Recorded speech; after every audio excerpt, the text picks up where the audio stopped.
Why do people date people who are emotionally unavailable?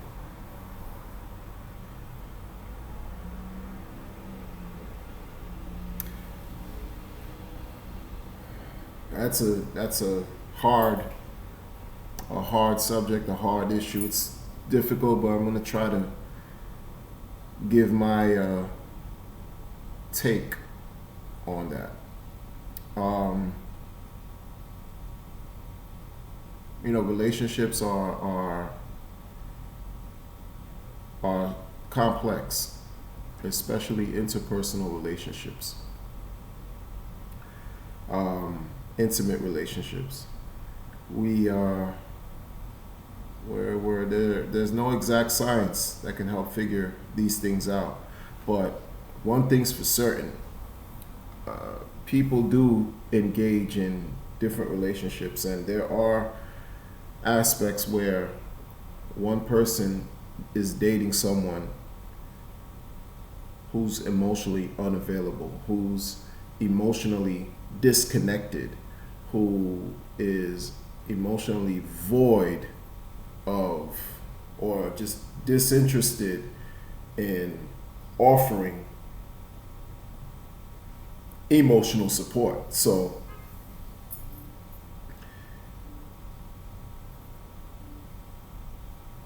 my issue is why.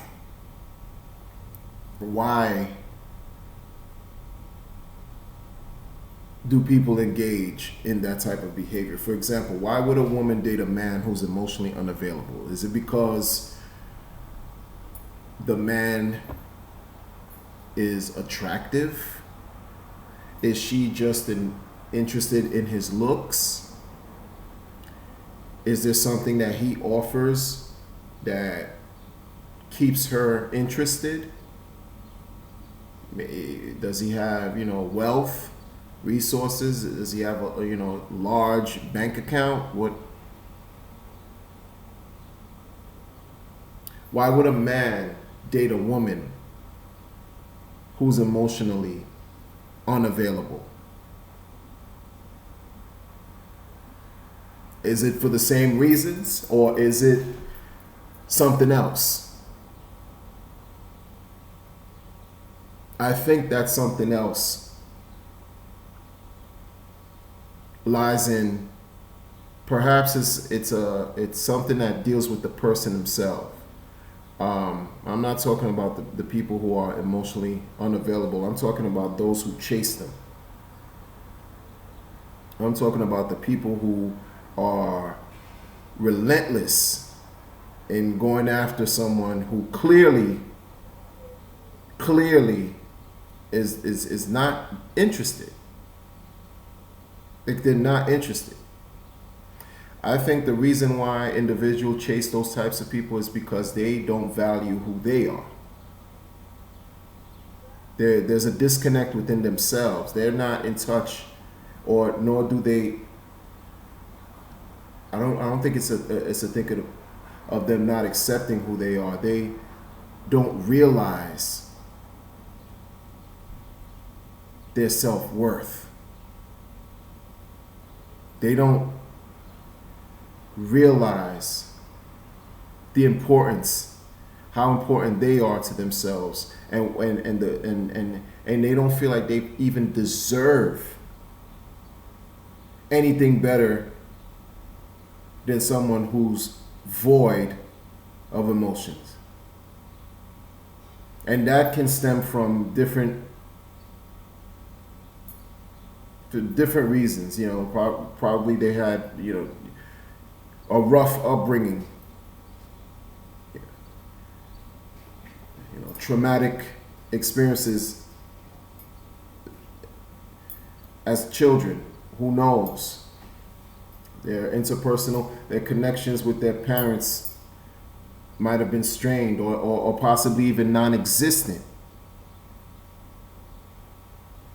Who knows? But this yearn, this drive, this desire that people have to chase others who are unavailable speaks volumes of who the person is, and it speaks volumes of not just who the person, but where the person is right now in their lives, psychologically, emotionally. It speaks about their overall well-being at that time. That should be explored a little further, especially if they need, some form of answers, and peace, and so that they can deal with the issues head on, face the issues, identify what they are, face the issues, deal with them head on, and to resolve them so that they can move ahead, so that they can move forward, so that they don't have to end up in situations where they're chasing people who don't want them.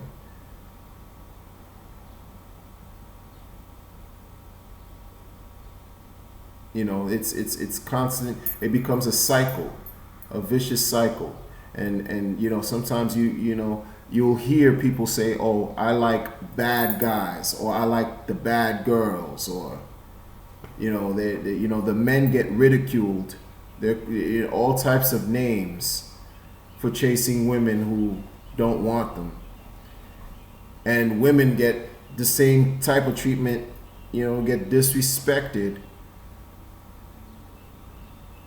And mistreated for chasing men who are not interested in them, because they don't feel that that they deserve more. They just don't feel that they deserve more. They're not there emotionally. There's this self-loathing that overwhelms them after a while. It's a conditioning.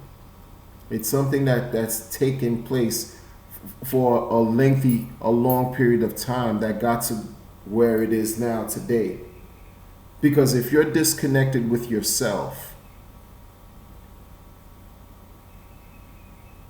how can you connect with others? If you don't see your value and what you offer, what you bring to the table, how can you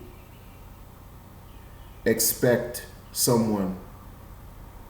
How can you expect that elsewhere and for it to work from some other person? You need to know exactly what you have within you. You need to know that you're special. You need to know that you're wanted. You need to know that you're worth it and you deserve greatness. And it's not just from hearing it. It has to be internalized. It has to be within you. You have to have this understanding and know, not just believe, but know that you're worth it.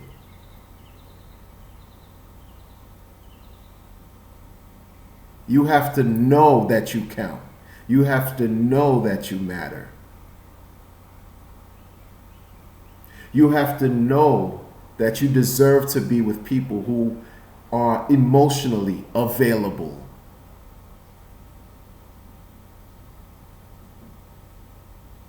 But it begins with you. It begins with you. The good thing about this is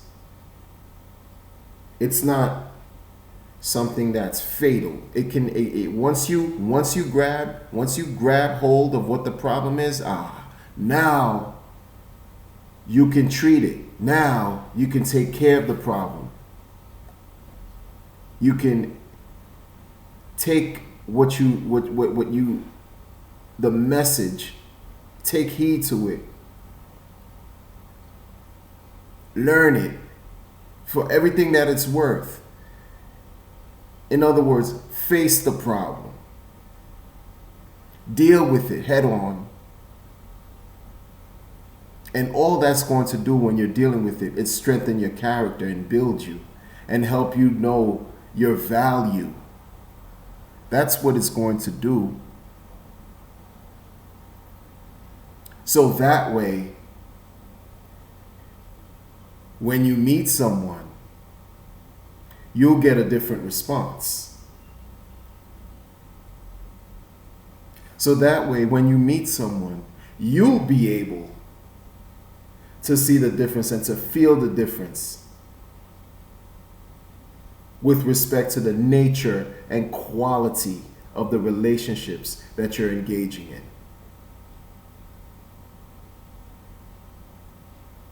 It doesn't feel good to be ignored, disrespected, and unattended. It doesn't feel good. But when you enable those behaviors from others by allowing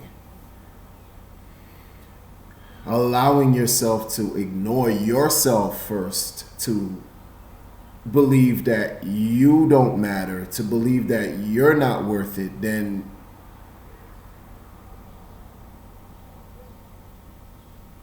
your relationships with these people who are unavailable will continue. And it's not about fixing these people. You know, sometimes we lose on so many levels when we don't know our self-worth and value. We lose on so many levels where we sometimes make the error and mistake and think that we're going to fix someone. We can't fix people. We can't fix anyone. That we're going to make someone change. We're going to make them change. We can't make anyone change, especially if the person does not want to change.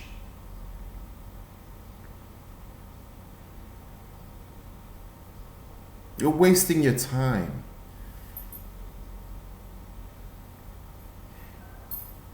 And if we can get a hold of the issue, you know, at a certain point in the relationship, you know, sometimes it's better to let it go. It's okay.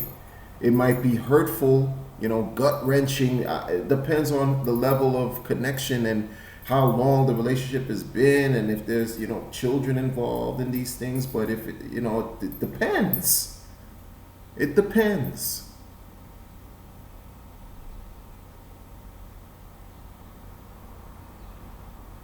If the other party doesn't want to address their emotional unavailability, then you and you can't pursue or continue the relationship being with someone who's emotionally unavailable, then you have to make the decision to say, you know, is this even worth salvaging?